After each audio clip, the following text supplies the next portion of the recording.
Before the sun rose on October 1st, 331 BCE, the Persian Empire was still alive. By nightfall, it would be finished. Not wounded, not weakened. Finished. And it would not fall slowly. It would break in a single afternoon, on an open plain where hiding was impossible, escape was a fantasy, and numbers were supposed to decide everything. Picture this moment. You are standing in the Macedonian ranks. The ground beneath your feet is flat and endless. No hills, no trees, no cover. Ahead of you, stretching farther than your eyes can follow, stands the largest army the ancient world has ever assembled. Hundreds of thousands of men, cavalry layered behind cavalry, blades flashing on scythed chariots, war elephants shifting their weight in the dust. This is not an army expecting a fight. This is an empire expecting submission. At its center sits Darius III, the King of Kings. A ruler raised to believe resistance ends before it begins. A man whose authority has crushed rebellions without ever meeting equal force. And now he watches 47,000 men line up across the plain. 47,000, outnumbered 5-1, surrounded on both wings. No reserve force, no retreat path. By every law of ancient warfare, this moment should already be over. But then look at the man riding along the Macedonian line. He is only 25 years old. He has scars on his face and dents in his armor. He has led charges himself, never from the rear. And every army that has stood in his way so far has broken. His name is Alexander. And what makes this moment terrifying is not that he believes he can win, it's that he believes this is the only way to live. Because Alexander does not fight wars the way empires do. He fights them as final tests, no second chances, no slow pressure, no cautious retreat. Every battle is treated as if it must end everything, or end him. That belief began years earlier. In 334 BCE, Alexander crossed into Asia with an army smaller than most Persian garrisons, not to negotiate, not to probe defenses, but to punish Persia for invading Greece, and to prove, publicly, that Macedonia owned the battlefield. At the Granicus River, his generals hesitated. The crossing was dangerous.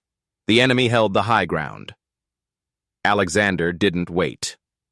He charged straight into the river, leading from the front. A Persian noble split his helmet with an axe, another second, and the campaign would have ended before it began. Alexander survived. Persia did not. A year later, at Issus, the Persian king himself arrived to stop him. The terrain was narrow. Persian numbers meant nothing. Alexander saw one thing that mattered: Darius. He aimed straight for him, and once again the King of Kings turned and ran, leaving behind his family, his treasure, and his army. That was the real damage. Not the casualties. The authority. After Issus, the world tilted. Cities stopped resisting. Kings recalculated. Empires began to doubt themselves. Tyre resisted and was erased. Egypt welcomed Alexander and crowned him pharaoh without a fight. Every victory followed the same pattern. Fast, personal, decisive. But one man was watching and learning. Darius. By 331 BCE, there were no more narrow passes to trap him. No rivers to cross recklessly, no terrain accidents to exploit. This time, Darius chose the ground. Wide, flat, endless. A battlefield where cavalry could surround, where chariots could charge freely, where numbers would finally matter. Gaugamela.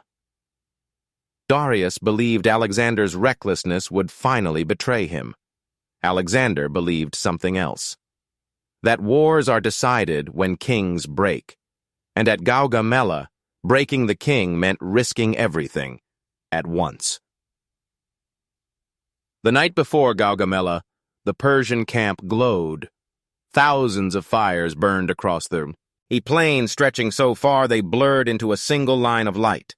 From a distance, it looked like the stars had fallen to earth, an empire announcing its presence, daring fate to challenge it. Darius slept little that night. He believed, reasonably, that everything was finally in his favor. For the first time, he had done everything right. He had chosen the battlefield himself. He had leveled the ground, removing obstacles that might disrupt his chariots. He had assembled cavalry from the edges of the known world, men raised on horseback, trained to surround and destroy. And this time, he would not be surprised. No narrow passes, no sudden charges through rivers, no terrain mistakes.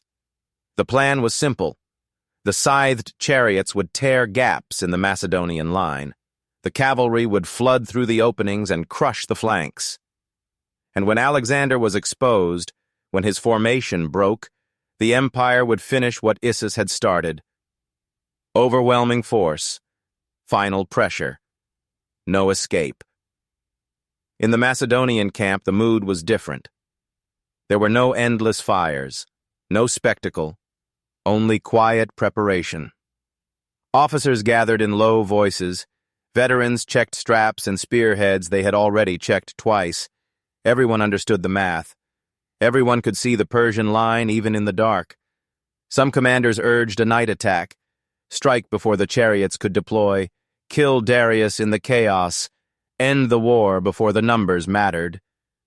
Alexander listened, and then he refused. I will not steal victory like a thief. He wanted Darius awake, watching. He wanted the King of Kings to see exactly who broke him, and how. That night, Alexander did something unexpected. He walked the battlefield alone. No escort, no armor, just a man studying the ground that was supposed to destroy him. He paced the distances, measured the flatness, noted where the Persians expected him to advance, and slowly, something became clear. Darius had prepared for the battle he expected. Not the one Alexander intended to fight. At dawn, the plain of Gaugamela revealed itself fully. The Persian army formed a wall of movement and noise. Different banners, different languages, different armor styles, Medes, Babylonians, Syrians, Indians, Bactrians, all bound together by command, not cohesion. At the front stood the scythed chariots, 200 of them, wheels fitted with curved blades designed to slice through infantry ranks like harvesters through wheat. Behind them loomed war elephants from India, living shock weapons meant to terrify horses and men alike. At the center, elevated and visible, sat Darius III in his chariot, the heart of the empire, the symbol holding everything together. On the Persian left stood Bessus, commanding elite Bactrian and Scythian cavalry, fast, aggressive, perfectly positioned to swing around the Macedonian flank. On the right, Mazaeus anchored the other wing with Syrian and Mesopotamian horsemen. Encirclement wasn't a possibility, it was the design. Now look at the Macedonian side. 47,000 men standing against the weight of history. At the center stood the phalanx, 31,000 heavy infantry packed shoulder to shoulder, each man holding an 18-foot sarissa. Together they formed a moving wall of spear points, lethal from the front and vulnerable everywhere else. Behind them waited light troops, peltasts, archers, and elite infantry, trained not to hold ground, but to react, to plug gaps, to kill chariots, to survive chaos. And on the wings, 7,000 cavalry. On the right rode Alexander himself with the companion cavalry, his hammer. On the left stood Parmenion, tasked with the hardest job of all, hold the line, while Alexander gambled everything elsewhere. Alexander rode in front of his men. He did not shout. He did not promise survival. He promised meaning. You fight for your homes. They fight for orders. Watch me. Where I ride, follow. If I fall, do not stop." Then he did something that confused the entire Persian command. Instead of advancing straight ahead, he ordered his entire army to drift slowly to the right. Away from the ground Darius had prepared, and in that quiet movement, the trap began to turn inside out. At first, the Persian commanders thought Alexander was hesitating. His army wasn't advancing. It wasn't charging. It was sliding, slowly, deliberately, to the right. From a distance, it looked almost cautious.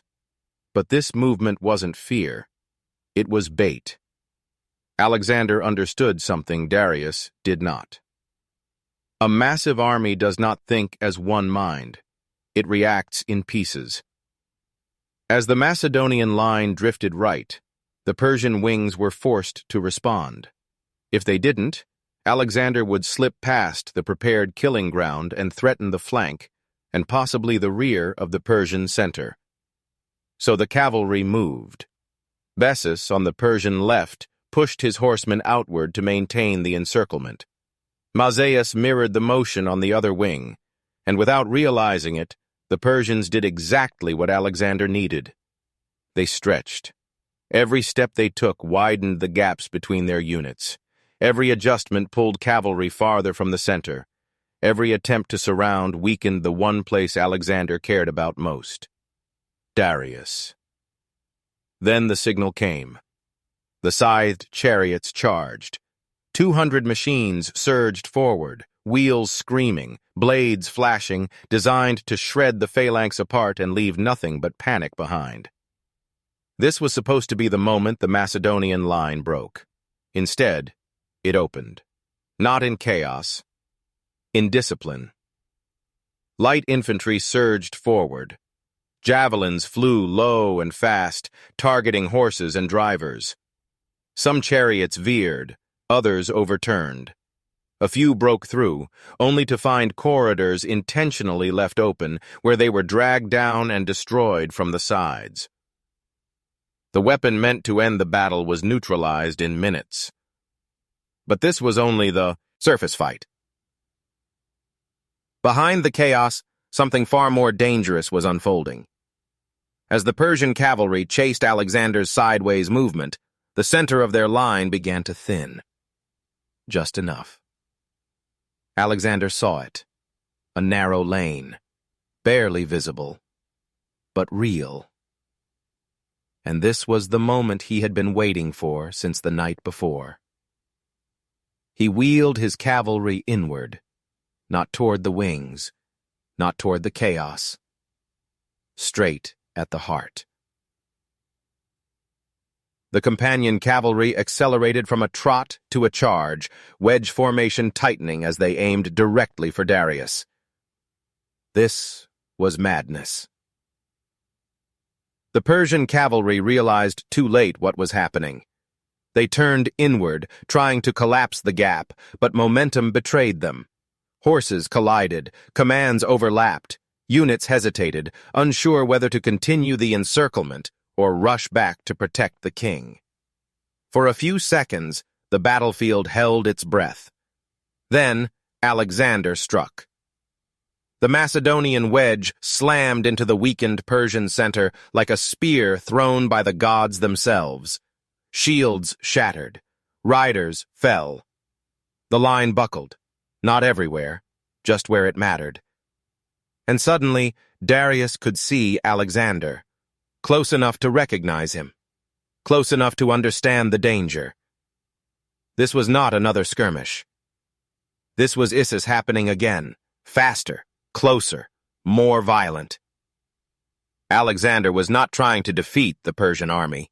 He was trying to kill the empire in one blow. The companion cavalry carved deeper, pushing through layers of guards and nobles who had never faced a charge led personally by a king who believed retreat was death. Darius's chariot horses reared.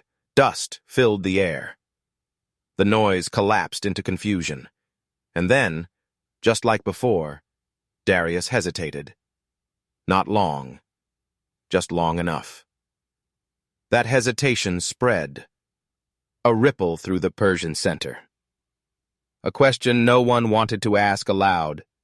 If the King of Kings could be reached, if he could, it'd be threatened. What did all these numbers really mean? Darius turned his chariot. At first it looked like repositioning, then it became unmistakable. He fled. And in that instant, an empire began to unravel. The moment Darius turned his chariot, the battlefield changed shape. Not because orders were given, not because signals were sent, but because belief collapsed. The Persian army had not been built to fight without its king. It was built around him. For years, Darius's presence alone had ended wars. Cities surrendered when his banners appeared. Armies dissolved without battle. Authority radiated outward from the center. Command flowed because everyone believed it must. Now that center was moving away. At first, only those closest noticed. Royal guards shifted uneasily. Courtiers shouted conflicting orders. Units that had been pressing forward slowed, uncertain whether to continue or turn back. Alexander saw it instantly. This was the moment everything depended on. He did not chase the fleeing cavalry. He did not stop to consolidate. He drove harder. The companion cavalry plunged deeper, widening the rupture. Persian nobles fell. Bodyguards died trying to buy seconds. The gap around Darius's former position became a vacuum, pulling fear inward from every direction. But while the center collapsed, the rest of the battlefield did not magically end. On the Macedonian left, things were going wrong. Parmenion was under crushing pressure. Persian cavalry, no longer restrained by coordination, surged aggressively. Encirclement there was no longer theoretical, it was happening. The Salian horsemen were fighting desperately just to hold space. Infantry units bent, shields locked, formations straining. Messages were sent to Alexander. Urgent. Desperate. The left flank was breaking. This was the most dangerous moment of Alexander's life. If he continued pursuing Darius, he could end the empire, but lose his army. If he turned back to save the flank, Darius might escape and fight Aval, gain. History balanced on a decision measured in heartbeats. Alexander chose control over glory. He broke off the pursuit. This decision is often misunderstood. Alexander did not stop because he doubted victory. He stopped because he understood permanence. An empire could survive a fleeing king. It could not survive a shattered army that knew it had been abandoned. Alexander redirected his cavalry, slamming into Persian units now fighting without coordination or confidence. Each charge hit men who no longer believed help was coming. Across the field, the phalanx advanced relentlessly, step by step, shields locked, sarissas driving forward like a single creature. Persian infantry, brave but fragmented, found themselves facing an enemy that did not panic, did not break, and did not slow. The war elephants never reached the line. The chariots were gone. The cavalry fought as individuals, not formations. And everywhere, the same question spread: where is the king? When the answer became clear, resistance drained away. Not all Persians fled. Many fought to the end, but they fought as men cut loose from purpose, brave, doomed, and isolated. By mid-afternoon, the battlefield belonged to Alexander. Bodies covered the plain Darius had chosen so carefully. The sun climbed higher over an empire that no longer had a center. Darius fled east with a handful of guards, alive, but finished. Because something irreversible had happened. For the second time, the King of Kings had turned his back on his army in the face of Alexander. There would be no recovery from that. Not politically, not psychologically, not historically. Gaugamela was not just a battle lost. It was the moment the Persian Empire ceased to exist as a belief system. And Alexander knew it. As the dust settled, he did not celebrate wildly. He looked east, because an empire might collapse in a day. But history is only rewritten if someone is ready to walk into the vacuum it leaves behind. When the fighting finally slowed, silence spread across the plain of Gaugamela. Not peace. Silence. The kind that follows disbelief. Thousands of Persian soldiers stood scattered, weapons lowered, staring east, toward the empty horizon where their king had vanished. They were alive. Many were uninjured. And yet, the war was already over. Because armies don't just fight with steel, they fight with certainty. And certainty had fled with Darius. Alexander did not chase immediately. That detail matters. A reckless commander would have pursued the king blindly, hoping for a dramatic capture. Alexander paused, not from mercy, but from understanding. The Persian army was not defeated because it had been destroyed. It was defeated because it had been psychologically orphaned. So Alexander finished the work properly. Across the field, Macedonian units advanced in controlled sweeps, not massacres, not chaos. Precision. Cavalry cut off escape routes. Infantry disarmed pockets of resistance. Every movement communicated the same message. This is no longer a battle. This is enforcement. By evening, the casualty numbers told a brutal story. Persian losses dwarfed Macedonian ones, not because the Persians were weak, but because once belief breaks, strength stops mattering, and the consequences came immediately. Cities that had once sworn loyalty to Darius began sending envoys before Alexander even arrived. Treasuries opened without siege. Garrisons surrendered at the rumor of his approach. Because Gaugamela wasn't just a military defeat, it was a public execution of imperial credibility. Darius was still alive, but his image was shattered. He had now fled Alexander twice. Every satrap, every noble, every general understood the implication. Following the King of Kings no longer guaranteed survival. Some would remain loyal. Many would not. As Alexander marched south, Babylon opened its gates. Priests greeted him as liberator. Treasuries the size of nations fell into his hands. With them came something more valuable than gold: legitimacy. He did not rule Persia by conquest alone. He ruled it by inheritance. By standing where Darius had stood, and not running. Yet for all its finality, Gaugamela was not the end of the war. It was the end of denial. Darius fled deeper into the empire, trying desperately to raise another army. But every mile east, his authority shrank. Governors hesitated. Commanders delayed. Allies vanished. The question was no longer whether Alexander would rule Asia. It was how far he would go once nothing stood above him.